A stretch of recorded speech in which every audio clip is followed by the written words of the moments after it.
Welcome to the third event of the 2001-2002 Will Women's Studies Speaker Series. I'm Liz Sheehan, Interim Assistant Director this year of the Women Involved in Living and Learning, or WIL, program at West Hampton College. On behalf of WIL and the Women's Studies program, I'd like to thank the many organizations and departments here at the university that have provided funding for this series. Their support makes evenings such as this possible. The theme of the speaker series this year is Beyond 9 to 5, Women, Men, and Work. Our first speaker was Peggy Orenstein, who discussed the difficulties of balancing work, career, and personal life. Our second event was a panel discussion about sexuality in the workplace, a very successful and, I think, moving program that provided insight on the critical issues related to this topic. We have a program for the whole series. You might want to pick this up as you leave this evening. We have 2 more events that will be taking place in the spring, in February and in March. But tonight, the WIL and Women's Studies programs are proud to present Doris Crouse Mays, Field Director of the Virginia State AFL-CIO. I will let Allison Rivera, Secretary of the WIL program, give you some background on Doris. I'd like to mention that Doris has provided us with some very interesting literature on issues concerning gender, work, child care, pay equity, and we hope that you'll pick that up as you leave this evening. And there's also a Working Woman Survey form. Ask a Working Woman. And if you would like, if you could pick this up, fill it out at your leisure, and return it to the WIL office in the deanery, or send it by campus mail. And I will forward these to Doris. This is a survey that's being done.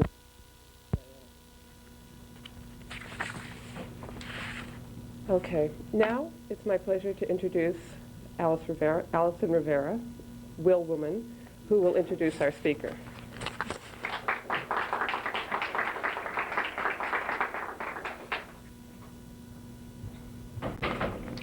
Hello. Please join me in welcoming Doris Crouse Mays here tonight. We are very pleased to have her. Tonight, Doris will talk with us about her work in unions and with organizing women workers. Recently, Doris has been working tirelessly on the AFL-CIO campaign in support of Governor-elect Warner. Doris first became involved with unions in 1978 as a member of the Communications Workers of America Local 10871, when she worked as a telephone operator for United Telephone Company. Over the years, Doris has persevered through 2 plant closings and gone on to become a highly effective union organizer.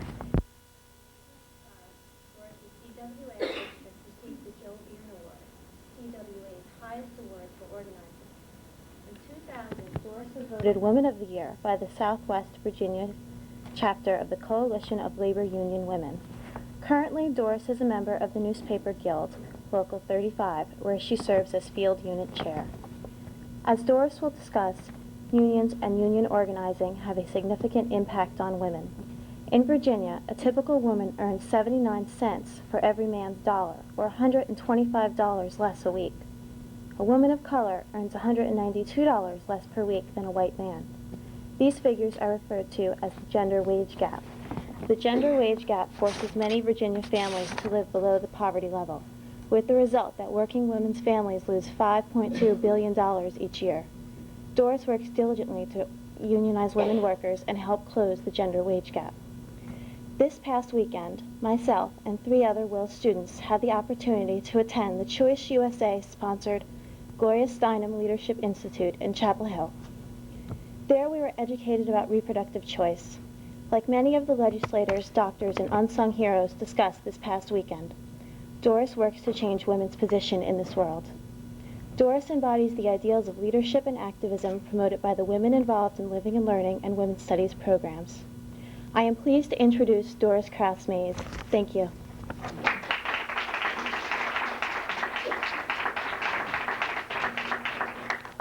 Thank you, Allison. Well, good evening. Good evening. Okay.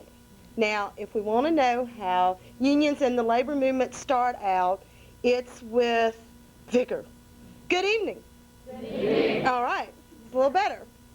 Okay. First of all, I'd like to begin by first thanking the WIL program and the Women's Study Program for this invitation to address you this evening. And I think I can just cut this off, don't you?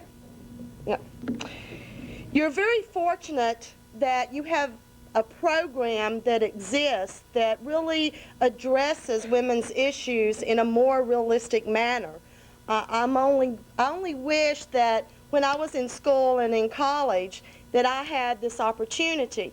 You have to understand that when I was in school and in college, the only thing that I really had was the home economics class and the Future Homemakers of America, the FHA, and I must share with you that during those times, I did fail the baking class. So everyone's muffins turned out nice and fluffy, and mine came out bubbling, which I think actually should have been a signal to me that my life was going to be bubbling all the time, and I was always going to have to be stirring something up. But instead, I had to deal with the issues of the world through firsthand experience. And going through 2 plant closings in one's work life can definitely have a devastating impact on your livelihood. This evening I'm going to be discussing with you the difference of having a union versus not having a union, especially to a woman. The difference not only to the worker, but also to the families and to the community. I will share with you my personal experiences in the labor movement and even share with you some of the personal tactics that workers have encountered while organizing.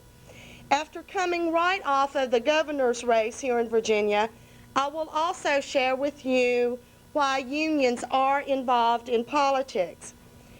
I want to begin by giving you a definition of a union, which is workers band together for their own interests and concerns. So with this definition in mind, I ask you, who do you think and what is the largest and biggest union that there is? This is not a test in terms of pass or fail, but I'm asking you, what do you think the biggest union is and the largest? I know you've heard of some unions. Teamsters? It's one. Service employees? Anything else? Huh?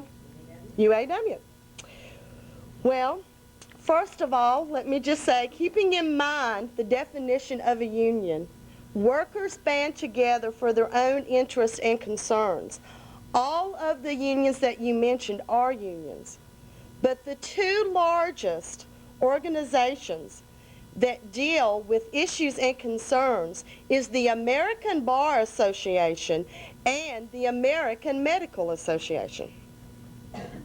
And I know you're saying, well, they're not unions. But they are. Because trust me, if you are an attorney and a lawyer practicing, you will pay dues to the American Bar Association in order to practice. And if you are a doctor, you will pay dues to the American Medical Association, and both of these organizations look out for the interests and concerns of their members. That's all a union does, whether it's the Teamsters, the service employees, the UAW, or the Communication Workers of America. These unions look out for the issues and concerns of their members, no matter what they are.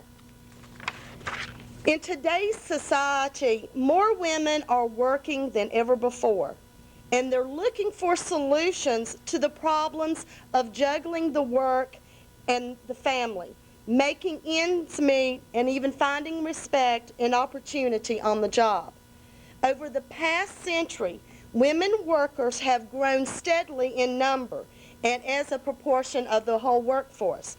The number of working women has grown from 5.3 million in 1900 to 18.4 million in 1950 and in 63 million women working in 1997.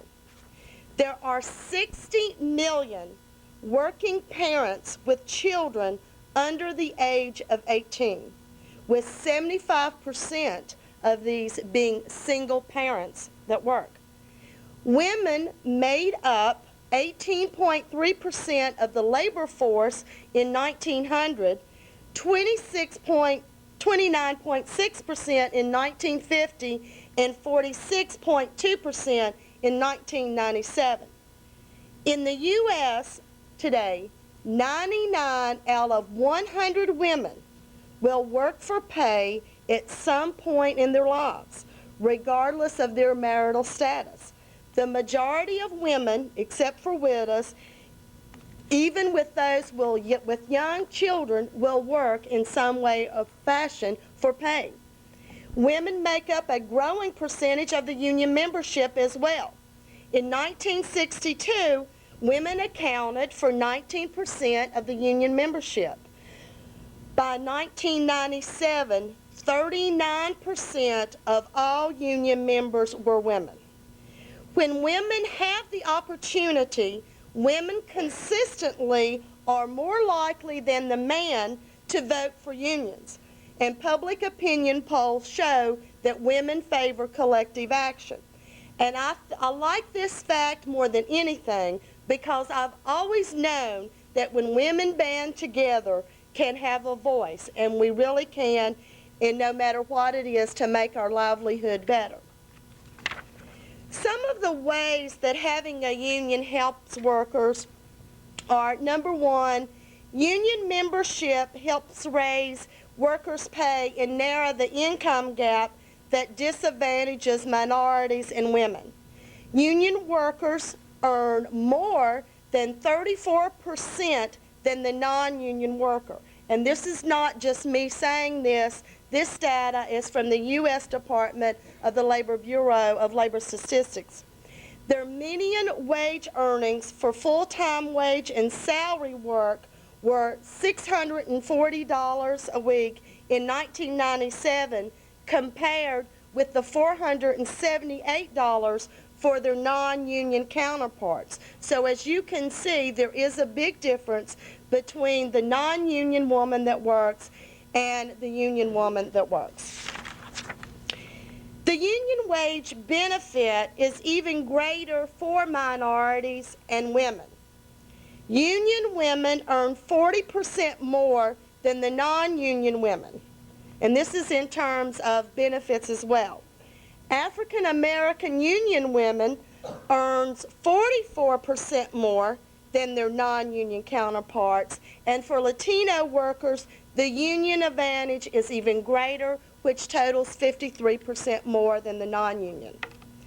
In Virginia, as across the nation, working women earn less than working men. The pay tag for pay inequity is huge. Paying women less than comparable men who's the same age, have the same education, and who do the same number of hours cost working women's families in the state of Virginia to lose out on a staggering $5.2 million each year. 5.2 billion each year. Pay inequity translates into large wage gaps for women and people of color. One of the most common measures of earnings inequity is the wage gap, which is a figure that reflects the wage difference between groups of workers. Across the nation, women earn 74 cents for every dollar earned by a man, where a typical woman in Virginia earns 79 cents for every man's dollar. Although Virginia's gender gap appears to be an improvement over the national average of 74 cents, with us getting 79, this is not because women have made significant gains in the state. This is primarily due to the very low wages of minority men rather than the gains made by women. So what this tells us here in Virginia is women do make less, but the state also believes that all workers should make less, and it really doesn't matter who you are, that you all should make less. Union workers are more likely than their non-union counterparts to receive health care and pension benefits. In 1995, 85% of union workers in medium and large companies had medical care benefits, compared with only 74% of the non-union workers. Union workers are also more likely to have retirement and short-term disability insurance. I know as a young person starting out in the workforce, you definitely don't even consider and look at retirement, and you definitely don't think that anything will ever happen to you, that you will be sick to need short-term disability. But these are issues in terms of benefits that at one point in time you'll look upon and wish that you had, and hopefully you will have an employer that provides these benefits. Unions are also good for productivity. Now, there's a myth out there that employers seem to think that if you have a union, that workers are not going to be productive. That is not true.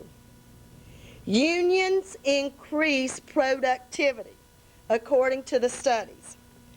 The fact that the union members have a voice and say on the job, sharing in the decision-making process about promotions and work and production standards, increases productivity and improves management practices. Better training is also, you'll find in union jobs. There is a lower turnover and longer tenure also among union workers, which makes this more productive. If you feel that when you go to work and you're part of the process, you are going to be more productive. And the way to really understand this is as a student is, I'm sure you have some classes that you like just a little bit more than other classes, right? Or do you like them all the same? Afraid to say it right now, right? Well, I'm sure that in some of these classes that you find that you really like the best, you will probably find it's because you're part of the process, you're in the discussion, and you have a say there. So therefore, you'll do better in that subject and you feel good about it and what you're doing. The same scenario translates into the workforce that at some point in time that you will be in. If you feel you're part of the process, you will be more productive and you will actually like going to work in some cases.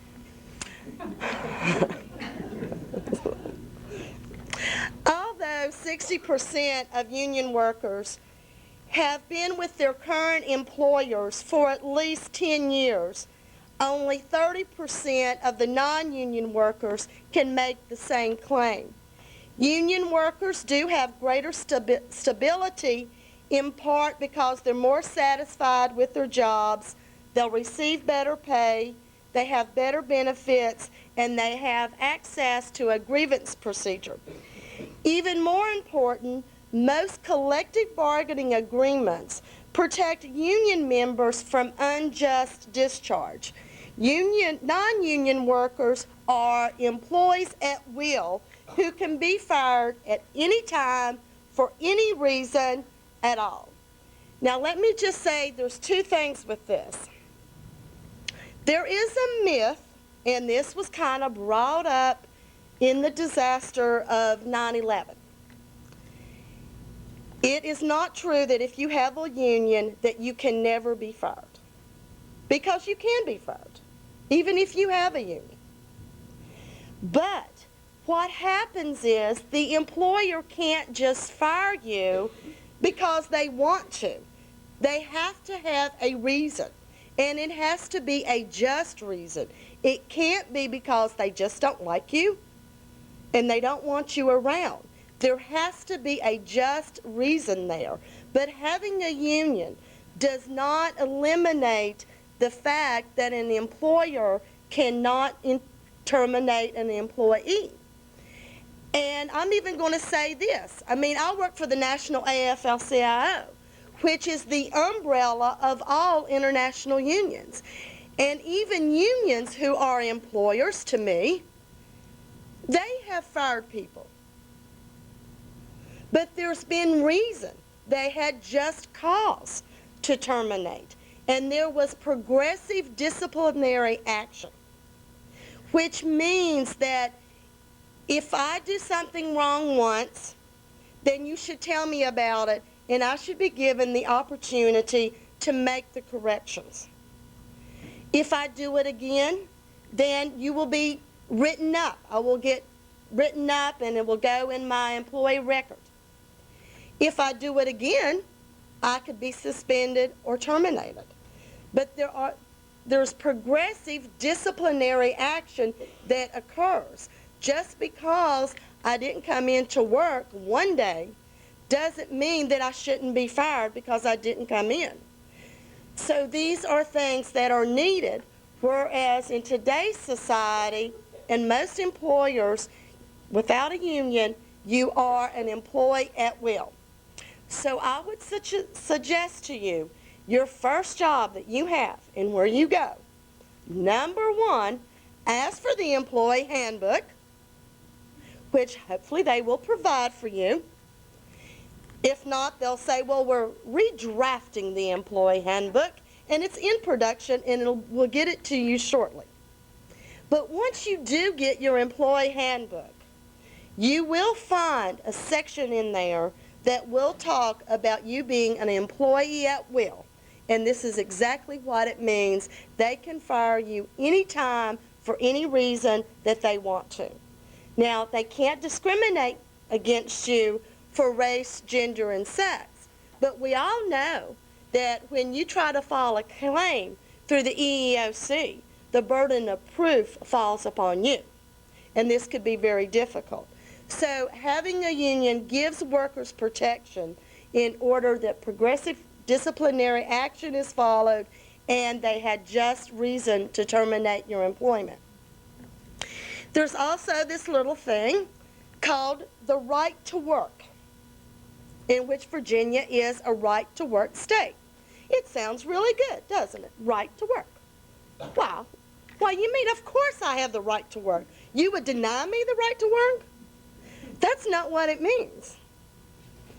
Right to work laws are a bad deal for workers because they restrict workers' rights to union representation, and they lower the average pay of all workers. In 1996, the annual average pay in free states, which is the term used for those that aren't right to work, was $29,100 a year compared to $24,600 in right to work states, which is an 18% difference in annual pay. Now, right to work states also have lower union density, which is the percentage of workers who belong to a union, which is 7.6 in the right to work states compared to 16.8% in the free states. And the bulk of the free states are the Northeast states, New York, Connecticut, Maine, Massachusetts. We can add one other state recently to the right to work list. That is the state of Oklahoma, who voted on September the 25th to be right to work. Now, there's another explanation to right to work that you really need to understand, and this is a myth about unions and how employers and politicians portray all of this. Right to work does not mean that, well, actually, let me go back. Free state, you're not a right to work state. What that means is if you work at a facility and the union is there, represented by a union, you do not have to be a member of the union, but you still have to pay a fee, which is generally the amount of union dues, for the benefits that you receive as a union member. Because keep in mind, the union is negotiating those wages for you. That's why you have the good paying job. So therefore, but you still don't have to be a member, but you do have to pay the union dues. Now, a right to work state just means that if the workers are represented by a union, not only do you not have to belong to the union, but you don't have to pay the dues. Which means the union is taking money out of the treasurer from the dues-paying members to pay for the negotiations and the contract and the benefits that you are receiving. So there is difference, but you need to understand that it doesn't mean you have to be a member no matter which state that it is. Also, African American women have the highest unionization rates among U.S. workers, 20%. In 1997, Latino women were just as likely as white working women to belong to the union, 11%. While Latino men, though, were less likely to unionize than their white counterparts. Actually, 13% for the Latino man, but yet 16% for the white women, for the white men. And I'll have to be perfectly honest with you here on this figure. We cannot understand what the difference is between Latino man and the white man, that this difference would be, 13 to 16%, when in all other areas in terms of minorities, it's always greater. Union membership can be particularly important for African American, Asian American, and Latino workers who are subjected to continuing discrimination because collective bargaining emphasizes equal pay and fair treatment in the workplace. So this benefits them even greater. Overall, 12% of the working women are union members, compared with 16% of male workers. While the number of union women has risen from 5.9 million in 1983 to 6.3 million in 1997, which gives us a 7.4% increase, women are still underrepresented in unions, because women do make up 39% of the union membership, but they account for 48% of the total workforce. And in looking at why there's still this underrepresentation, we'd look, and this is partly due to the fact that women more predominantly are in part-time jobs, and they have non-standard work arrangements such as contingent work, which are considered to be low union coverage. And it is a challenge for the labor movement to organize the contingency and temporary workforce. This is even more significant to us because, now here's another question. I gave you a first question on unions. Now I'm going to give you a question on employers. People in the labor movement believe in being fair, in giving the union, the workers and management equal time. Now I ask you, who do you think the #1 and largest employer is in the United States? The government? No, but that's good. They have a lot. Huh? McDonald's? Walmart? No.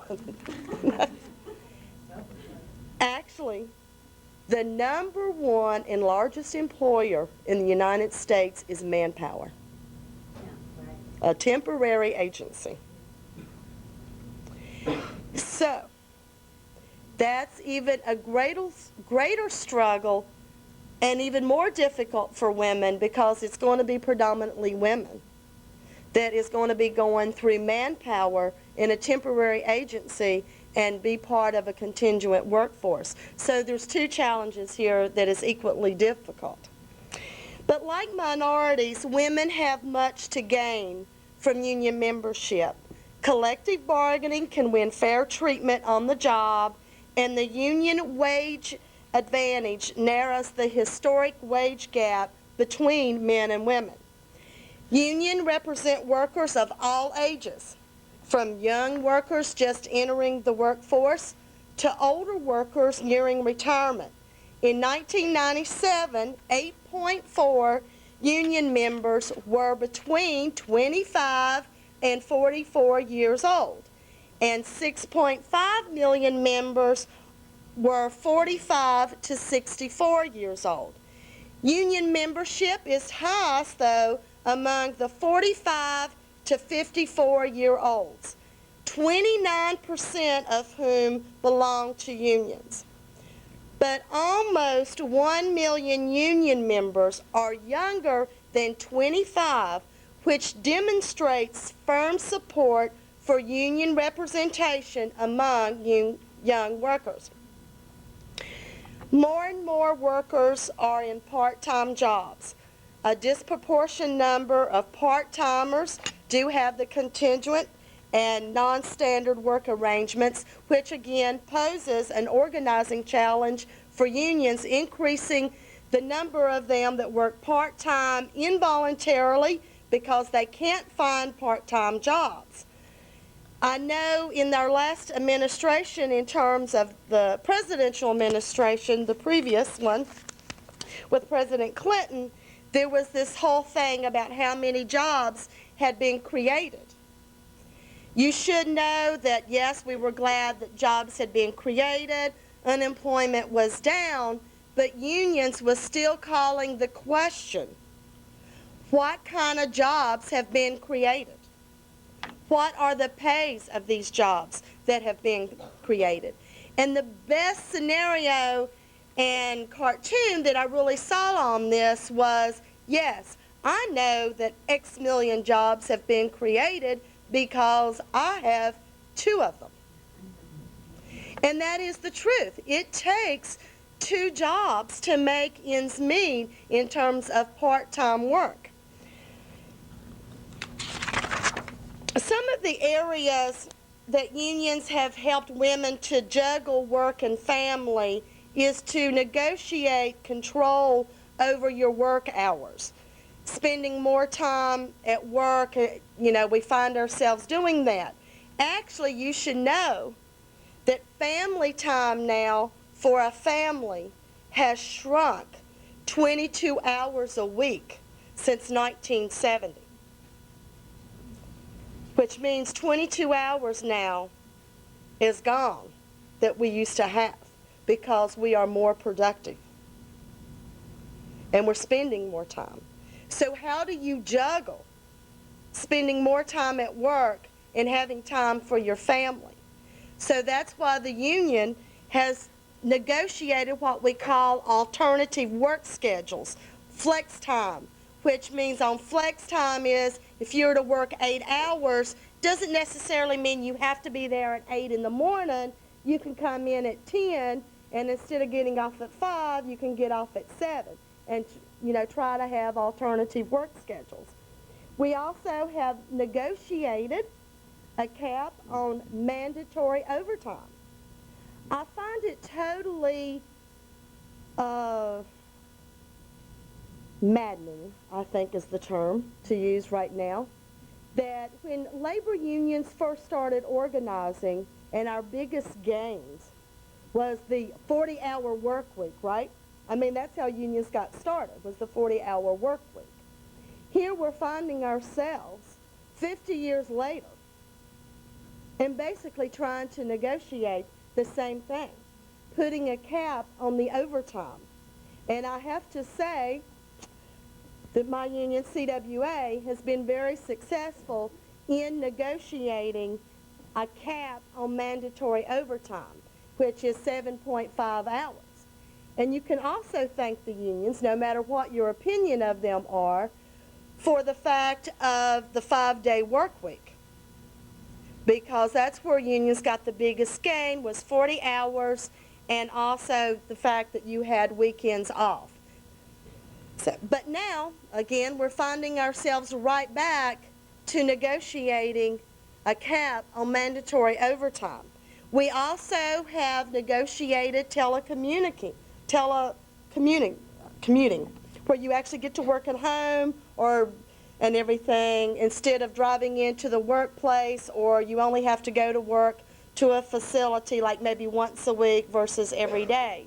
So these are some ways and some ideas. We've also negotiated job sharing, where two people share the same job to help juggle that.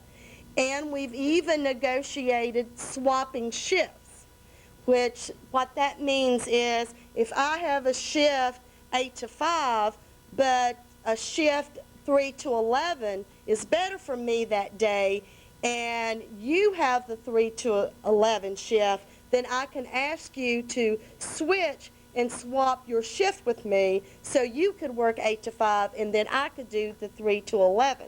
So these are areas that the union has helped in order to juggle this, giving predominantly the women the opportunity to juggle their work and their family. We have also provided gains for child care through the pre-tax programs, where you can have X amount of money taken out of your check before taxes in order to help pay for child care. We've also negotiated setting up child care funds. We've also helped on-site or near-site daycare centers where you can bring your child in as you go to work. And in some cases, but very few, we have been able to negotiate the emergency sick child care. For example, if you do have a babysitter and your child's sick, it's very difficult to be able to take your child to the babysitter because they don't want a sick child, because they don't want your child to get the other children sick. So there you are, and you find yourself having to stay at home at work for the children. So we've been able to negotiate emergency sick care sites where you can take the sick children. Unions have also provided gains in elder care. Now I know elder care right now is the least of your worries, but you all have parents or grandparents or relatives in your family. And even though you can't think of it right now, you may find yourself one day having to take care of them. And if you find yourself in that situation, what would you do and how would you do that? So we have been able to negotiate elder care, which gives the worker the opportunity to take time to provide for their parents or a relative. We've accomplished this through the pre-tax programs as well, just like the child care. And we've also enhanced the family medical leave. Now, the family medical leave was just signed in. That was the first bill that President Clinton signed in 1993, which basically said that, you know, if you have to be off from work to take care of a family member or whatever, your job is protected and you get up to 12 weeks in a year. But this is without pay. So what we're trying to do in terms of the labor movement is try to negotiate this in a way that you can receive some pay for this. Well, now that I've explained to you the wonderful and significant gains that workers have accomplished by having a union, and I've given you more stats and percentages that, number one, you would ever care to even know, right? But let me just tell you, now is the interesting part. The part going into the nuts and the bolts into an organizing campaign and what it really takes for workers to have that voice and to have that union at work. I remember when I first became a union organizer, I thought I had landed the most wonderful job in the whole world. I mean, I had went through 2 plant closings. Last one was pretty bitter. They sent everything to Mexico, so I was just a little pissed off over that one. So I thought, how could a worker not want a union? You make good money, you have health care. This is going to be easy as pie. Well, let me just tell you, that was the hardest thing that I have ever undertaken in my entire life was to be a union organizer and help workers get a union in their workplace. Because keep in mind, the two jobs that I had that were union, I just went to work there. Someone else fought the fight for me to get the union in. I didn't have to do anything, just go to work and sign the card. No clue. So I reaped all of these nice benefits from someone that had really struggled before me. So, and I found this out with my first job with the International Ladies Garment Workers Union, which is now Unite. I had only been on staff with the International Ladies Garment Workers Union for 6 months, and I found myself married and 2,500 miles away from home in Las Vegas, Nevada, working in a TJ Maxx distribution center. Now, first of all, let me just say this. You may think it's glamorous being in Las Vegas, Nevada, and it was an easy assignment, but it is hot there. And working in a distribution center does not make things any less difficult here. I mean, this is really bad because it's really hot out there. But I had the opportunity, got hired by TJ Maxx Distribution Center, and I was the first employee hired at this new facility. And my goal was to sign up a majority of the workers for union representation. Well, this was going to be really easy because all of the other TJ Maxx distribution centers were union. So there was no problem here. TJ Maxx was accustomed to having the union. But it didn't quite work that way. What happened was, in the course of this new facility being built and being hired, another union showed up outside distributing union authorization cards. This was a different union from the union that I was working for. So this was like, okay, now there's two unions that are wanting to organize the same facility. Well, since that occurred, the employer decided we're going to fight the union. And we've got a good reason because there's two unions trying to unionize the workplace.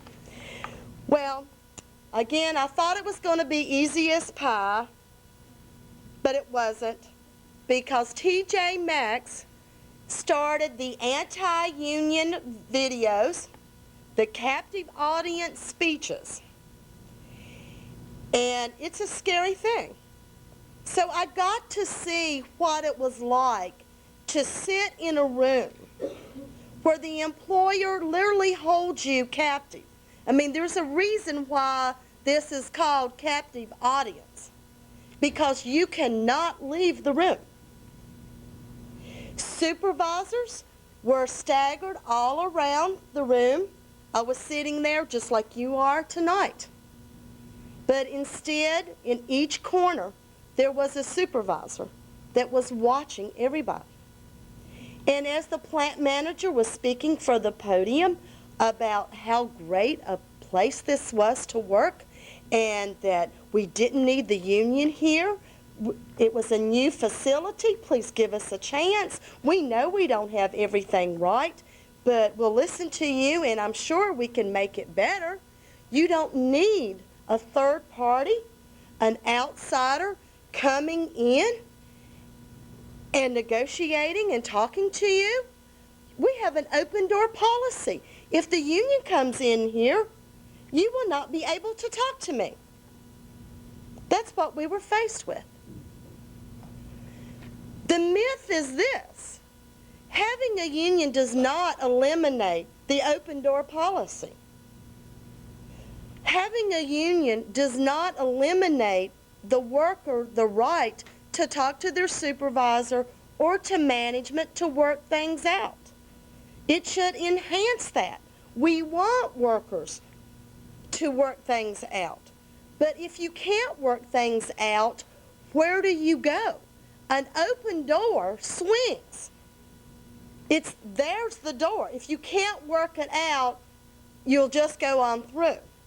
So here we were. These were scary things. And I found myself looking at my coworkers who were becoming scared and having doubts about the union. And I was an organizer, and I even knew better, but I even found myself becoming a little scared.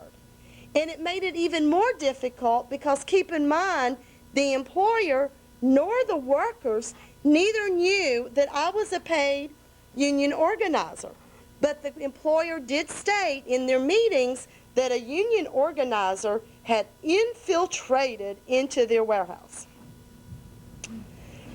So, and to please be aware, and that this union organizer would be asking you to sign a union authorization card, and to please not do so. This organizing campaign took 11 months. Now, this little assignment that I had, that I thought I was only going to be away 2,500 miles away to last for a few months, ended up being 11 months, and there were a lot of obstacles. The majority of the distribution center was women. The women's husbands were in the Air Force, and our distribution center just so happened to be conveniently located right next to Nellis Air Force Base, where the men worked. So health care was not even an option, or the women didn't even care about health care because they went to the military base and there was no cost for health care. Even the men, the small percentage of men that worked there, were even retired from the military, who they too went to the base for their medical needs. The turnover was very high. The turnover rate was 60%. This was due to two factors. First of all, there was a lot of younger workers who didn't like the work, and they left to find better jobs because it wasn't easy work at all. Very, actually boring. I mean, because it's like repetitive motion, just doing all of this. There was like no thought process really to this whole thing. You just constantly was doing repetitive motion. The second reason that there was a turnover was because there was a 90-day probationary period, which most employers have, where you have to work there 90 days, and if they like your performance, you do good in 90 days, then they'll keep you. But if you don't do very well in those 90 days, they can get rid of you, and it doesn't really matter why. Well, we were finding out that TJ Maxx was terminating employees on the 89th day of their probationary period, 15 minutes before shift change. Pretty sad, huh? That an employer would keep a worker there 89 days and in 15 minutes worked them 7 hours and 45 minutes and then terminate them for no reason. So what did it really finally take to win? Well, since I had a lot of seniority, I mean, I was the #1 employee, first hired there, seniority should matter. And the warehouse was growing, supervisors were being added. So there was several positions up for supervisors at the facility. So my coworkers encouraged me to apply. Well, #1, I knew that TJ Maxx was not going to hire me as a supervisor because they already suspected that I was the union organizer that had infiltrated into their warehouse. But there needed to be movement here in this campaign. So I applied for the job, and I did not get it. But that outraged my coworkers because they realized that no matter how long you've been there, what job you've done, there's no room for advancement. They're going to hire from the outside. And that's exactly what TJ Maxx done. So that turned the whole campaign completely around. People were coming up to me and say, look, I don't care if you are a union organizer or not. I don't care. We need a union. I see it here now. Let's get the union in. And we were able to do that. So how do workers form a union and have a voice on the job? Well, they do that by organizing. And there are 5 basic steps needed for an organizing campaign. The first step is you need to obtain basic information about the company. Some of the information that you need is what other companies do they do business with? And does the employer have other facilities that work could be shifted or transferred to? And are the other facilities represented by the union?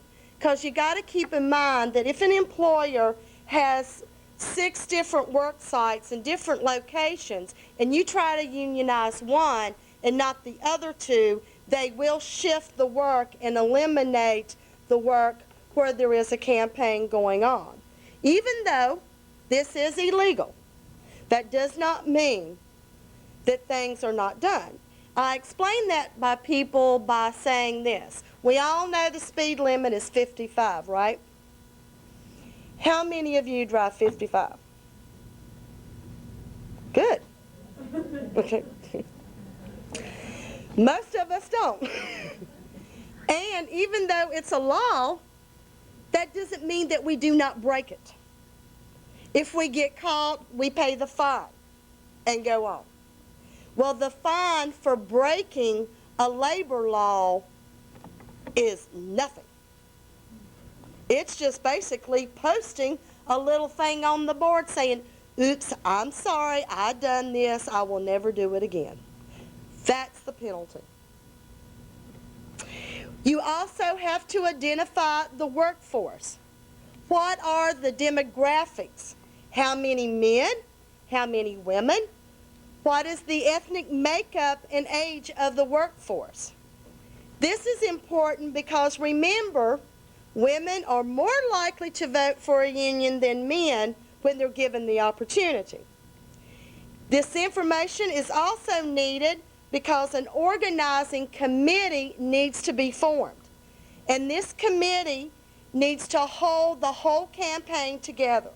They are the eyes and the ears because the union is at a disadvantage because they do not have access to the workplace to speak with workers in the captive audience. Only the employer has that. So it's the committee that has to do all the work. The union can only communicate through phone banking and house calling. There was one case, though, in North Carolina, the Fieldcrest Cannon, which just won their election here about 1.5 years ago, where the NLRB, which is the National Labor Relations Board, which is the government agency that oversees labor law, ruled that the employer was so bad in treating the workers who were trying to unionize that they gave the union equal access to the workers. So if the employer gave an hour captive audience speech, then the union had the same opportunity to talk to the workers for 1 hour. The committee ideally consists of about 10% of the workforce. So if you have 100 workers, the committee needs to be at least 10. And the committee should reflect what the workforce looks like. So if it's 75% women and only 25% men, you don't want the committee to be predominantly men. You want the committee to be predominantly women because it should reflect the makeup of the entire workforce. You should also have, a cross-reference of people in the shift or the department and make sure you have a cross-reference of that. Even though these are basic things in terms of organizing, these little tactics about how to organize and get your message across can relate to you here as a student with your student government association and your classes. If you have an issue that you need to address.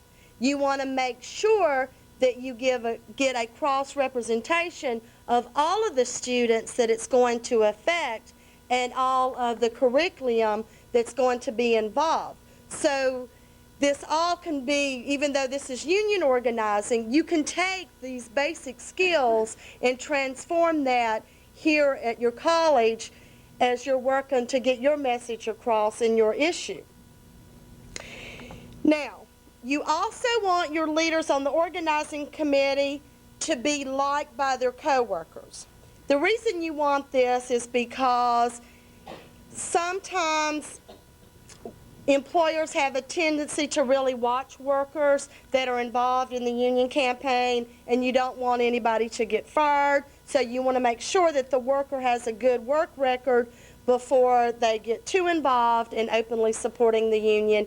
And you also want the workers that are respected by their co-workers to be the leader. And it's just like you in the student body here, when you elect and you have leaders, you will elect leaders that are respected by the body because you feel that they can move your issues and your program forward as well. You also need to identify the issue. So many unions make the mistake of just assuming that they know what the workers want. Like who wouldn't want better pay, who don't want better health care, who don't want better pensions. You can't assume that all these things matter.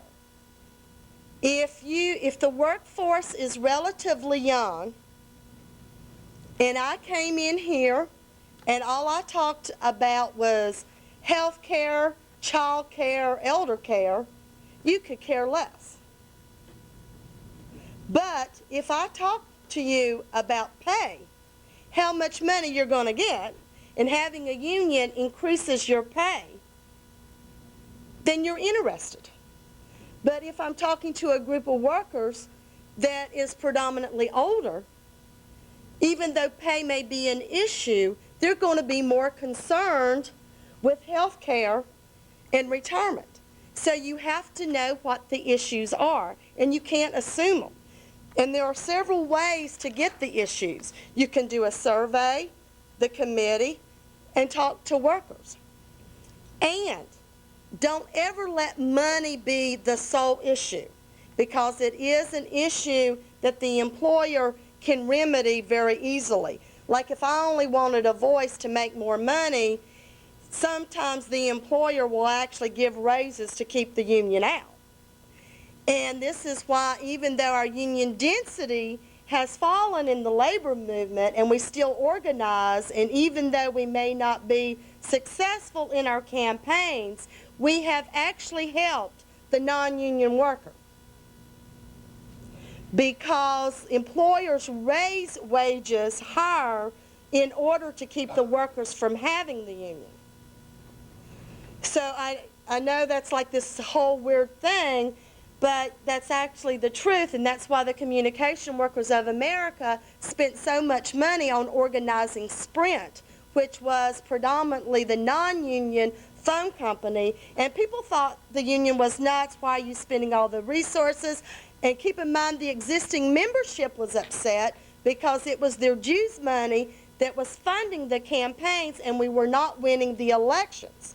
But we were able to raise that bar to make that gap smaller, so that when the represented union workers went to the bargaining table, the employer couldn't say, we need to lower your wages because Sprint makes this. We raised the bar.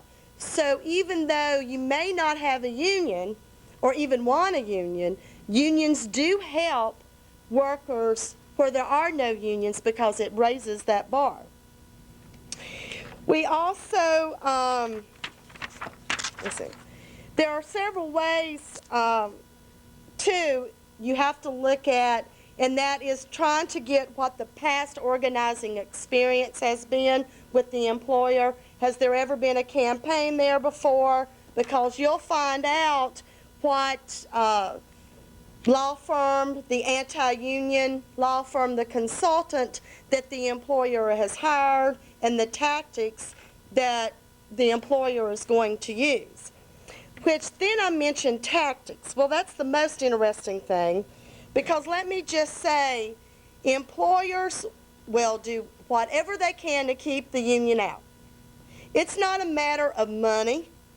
Employers actually pay more money to a consultant and lawyers to keep the union out than it would have cost them to give the workers in raises. It's a matter of power. They want to always have the power to dictate to you. So they'll actually spend this. And how far will they go? Well, one campaign I had the day of the election, as workers came in to vote, the employer had hung a for sale banner. It wasn't a little signpost in the yard of the facility for sale. They had hung a banner from the roof of the building all the way down stating they were selling the business on the day of the election. Now, they weren't selling the business, but they sent the message to the workers that if you get the union in, we're going to sell the facility. But the workers knew that this was a tactic because as a union organizer, I told them some things to expect. So they overcome that tactic, but employers will go to many lengths to keep the union out. They do this by talking about strikes, dues, and fines and assessments, which let me just say this about strikes. Yes, workers go on strike. And let me also, though, tell you that 97% of all union contracts are settled without workers going out on strike. The reason you hear so much about the fact when there is a strike is because it doesn't happen that often, so the media shows us a lot. But you do have to go out on strike sometimes, and nobody wants to go on strike. But the workers vote to do that. Somebody just doesn't come in the room and say, we're withholding our labor. But sometimes you do have to use action, and withholding your labor is an option to do that, but you do vote on that. You also, they'll threaten to move the facility. And this is where it's more difficult for women in campaigns, in one sense being very vulnerable. In Southwest Virginia, I had a woman who had worked at a garment plant for years. 20-some years, actually. She had a health condition, and health insurance meant a lot to her.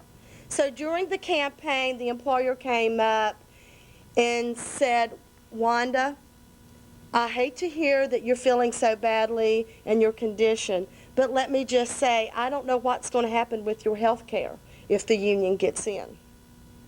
That scared her to death. The campaign did not go anywhere. We withdrew, we stopped because we knew we didn't have the support of the workers. I told the workers the employer is going to close this facility. They're going to move the work to El Salvador. They did not believe me. 1 year later, the employer moved the facility to El Salvador. And I actually received a letter from her after that saying, you knew this all along, didn't you?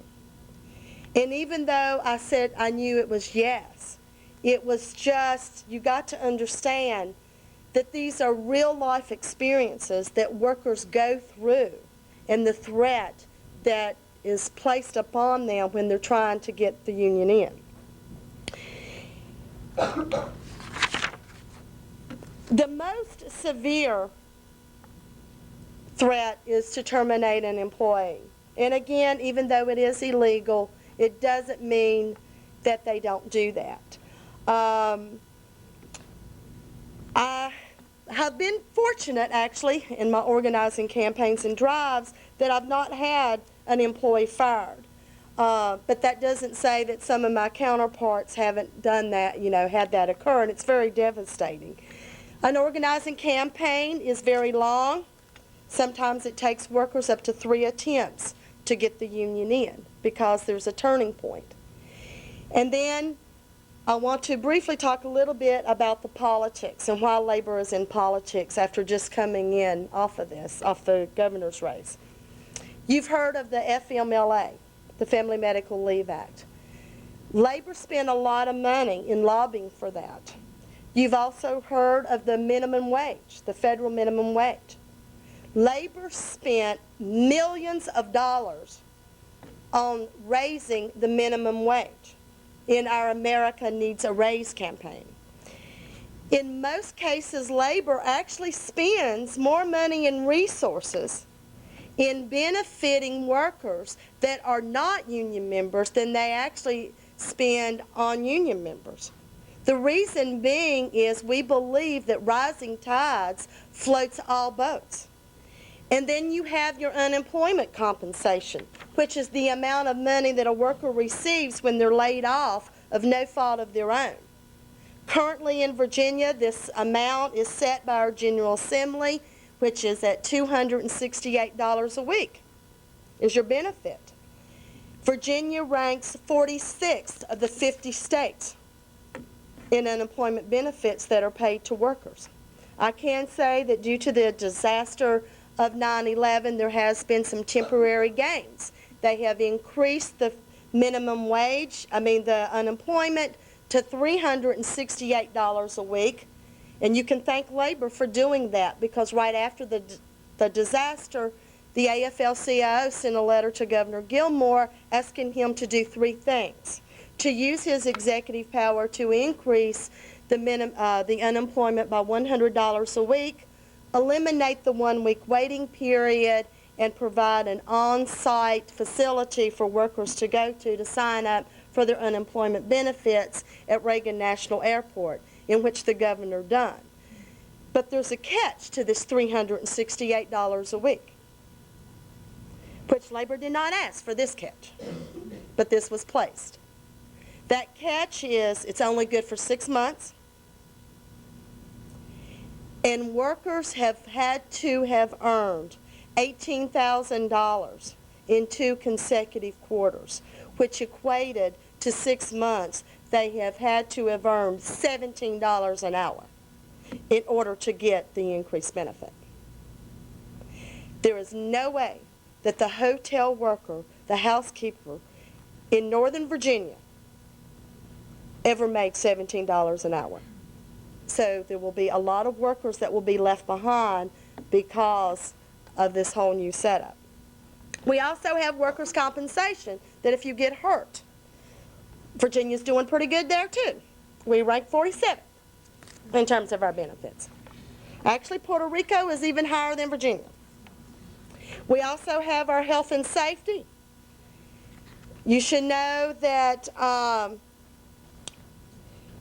we consistently monitor the workplace, and having a union, you have health and safety committees set up to regulate that, because there's no way that the state of Virginia could ever inspect all jobs.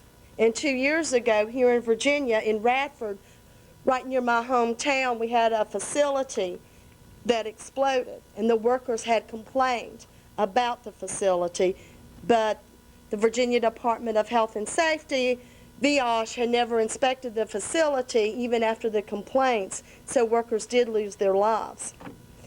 The union testifies before the state legislature to monitor bills that affect workers, the minimum wage, the unemployment, the workers' comp.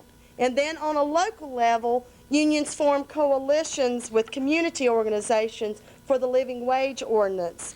And we also help for public employees, such as the teachers, the firefighters, and the police, which their benefits in Virginia, public employees cannot collectively bargain. They do not have the right to negotiate for wages and benefits, so therefore they rely totally on local government to get their benefits. So they have to go through that. There is, the myth is unions do not support just Democrats. You may think so, and sometimes it may appear that way, but that is not true. We support the candidate that supports the worker. We do this through a screening process where we ask the candidate, what are your views on these issues that affect workers? Then we take these issues and we do leaflets and flyers and educate our members on that. I can proudly say that here in Virginia we have 200,000 union members, and 70% of Virginia's union members are registered to vote. And in the November 2000 election, 73% of Virginia's registered union members voted,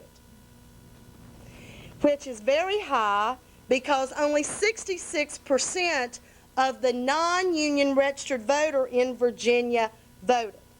And labor has found that when we educate our members on the issues and compare the two candidates on the issue and where each candidate stands, the union member makes the right decision and they do vote for the recommended candidate 76% of the time. And also we feel, and I think because in terms of having a union, in order to have a voice, and we have to make it heard, and sometimes it does take that four-letter word to make your voice heard, and that is to vote.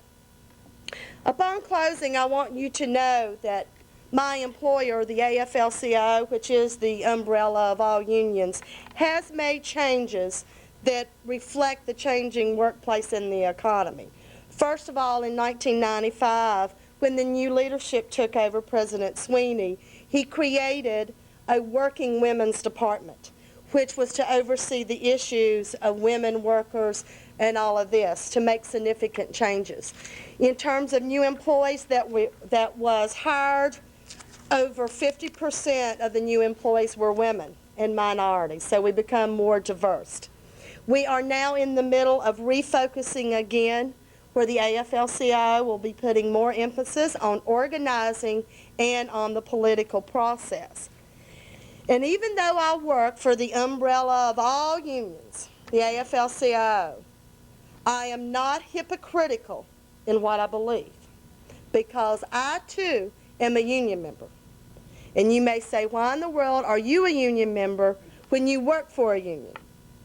It's because it's what I believe. I believe that every worker should have the right to sit down and negotiate their wages, hours, and working conditions no matter what. And I have that right through my union, the Newspaper Guild, CWA, to do that. I don't know what career path you've chosen, or even for that matter, if you've totally chosen it yet.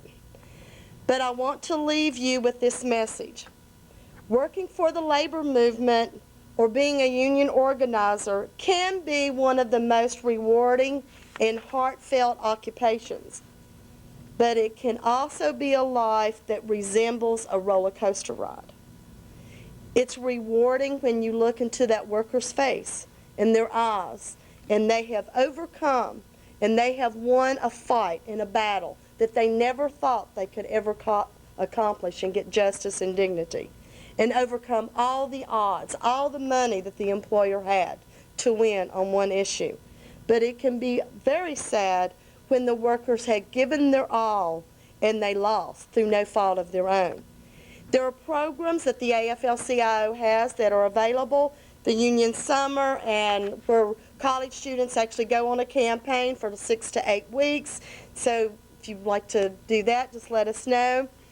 And I hope I leave you this evening with more knowledge and understanding of unions, and I hope that you understand that unions are not bad. We're not bad people. Like on so many occasions, we have been portrayed to be that. We are people that believe that workers and families should have a fair advantage in the working world, and that they should receive fair pay. After all, 1% of the population now controls 90% of the wealth in this country. So you tell me why, as we all encounter and go into the workplace, that we should not have a piece of the pie. We don't begrudge any employer for making money, but instead of making 10, can you not make 9 and give me a raise? And you still live very comfortably with your 9 million versus your 10.